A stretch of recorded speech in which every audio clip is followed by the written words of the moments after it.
Really? Yeah. Hey, how are you? Waziri? Habari. Nzuri sana. Sema. Niko salama. Nice to see you. My first day of work. Excellent. Saturday. After so many years. We've done the lot.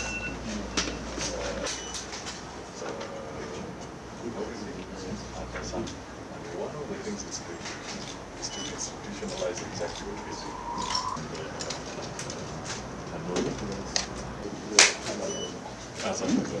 Yeah.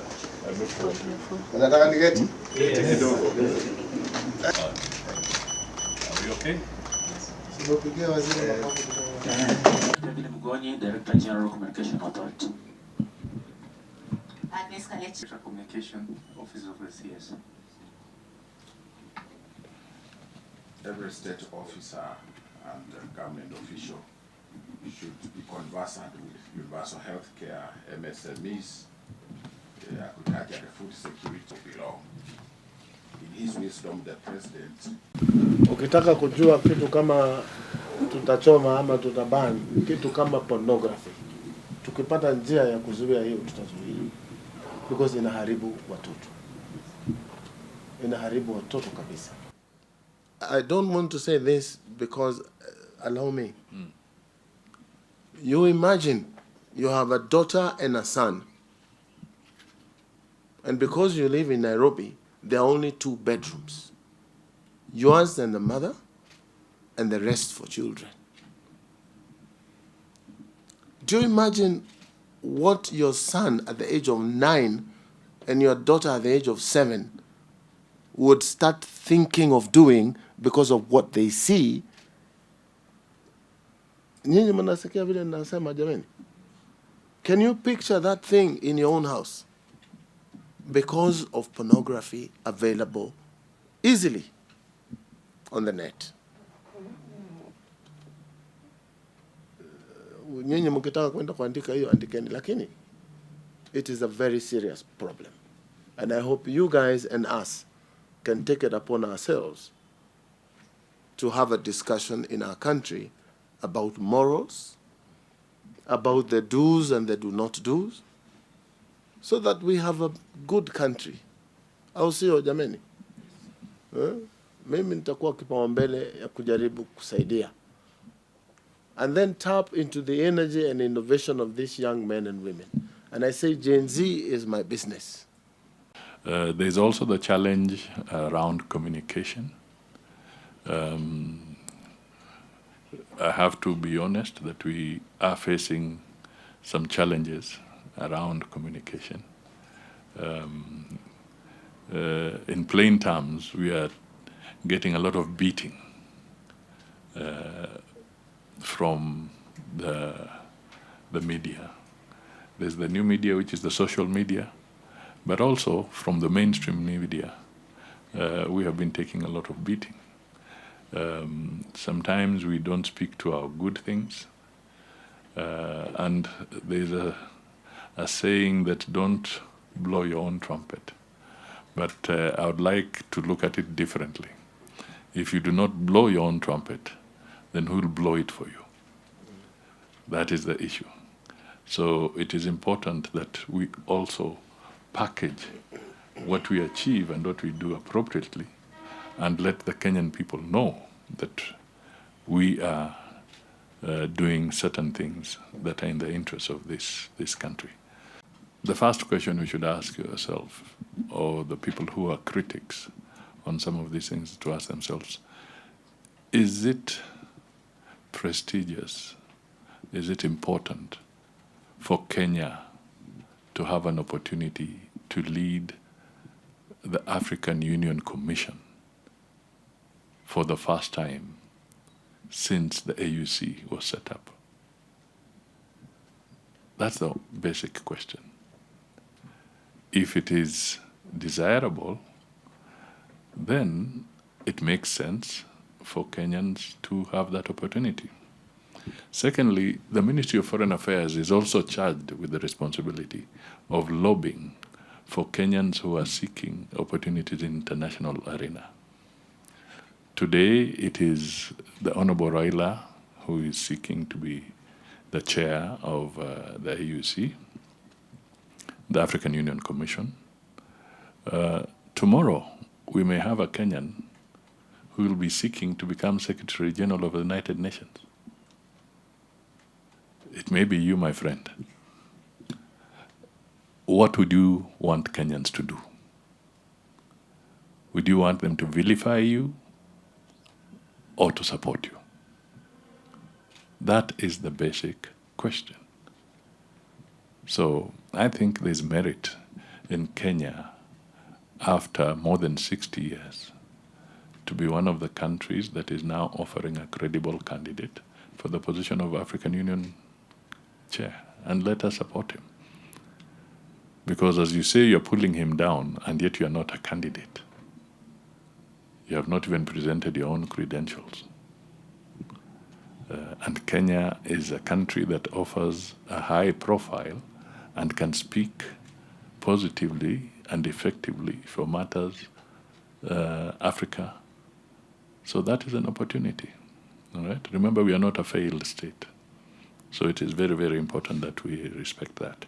When we were being salamiwad, if I may use that terminology, tulikuwa tunasalamiwa. Sasa unapata mtu mzima, wengine hata ni profesa, anajua sheria, lakini anachukua namba ya Mudavadi, anabwaga kule nje, anasema msalamie. And he's a professor. Deliberately infringing the privacy laws.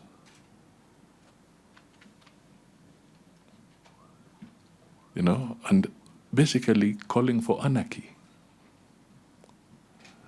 Why is Australia looking at reviewing the laws and making sure that they protect their children? You know, so that they are not subjected to this harassment. You wake up one day and you have your sister, or you have your daughter, or you have your son, and your son is being bastardized, or your daughter is being bastardized on social media. My friend, how does it feel? How would it feel? Why have we been seeing high rates of suicide in some of those countries? Because these are young people. How do they manage such an affront? They do not know how. So some might end up committing suicide. So we also have an obligation as a country to think through these things, bring it up even in our educational curricula, so that there can be responsible use of these tools, the artificial intelligence that we are now going to embrace as we go into the future. We really have to think carefully as a nation and have a conversation so that we all know what are the rules of the game. Hata kwa football, ukishika mpira ni handball. You now have a substantive minister in office. The Honorable Kabogo is not a stranger to you. Maybe at a personal level, yes, for some of you, but in terms of the public space, he's not a stranger to you or a stranger to us. He has been a parliamentarian. He has served as a governor of Kiambu. He's a businessman. And the way I know him is somebody who is very forthright, courageous. He speaks his mind. And on your behalf, I wish to congratulate him on his appointment by President William Ruto.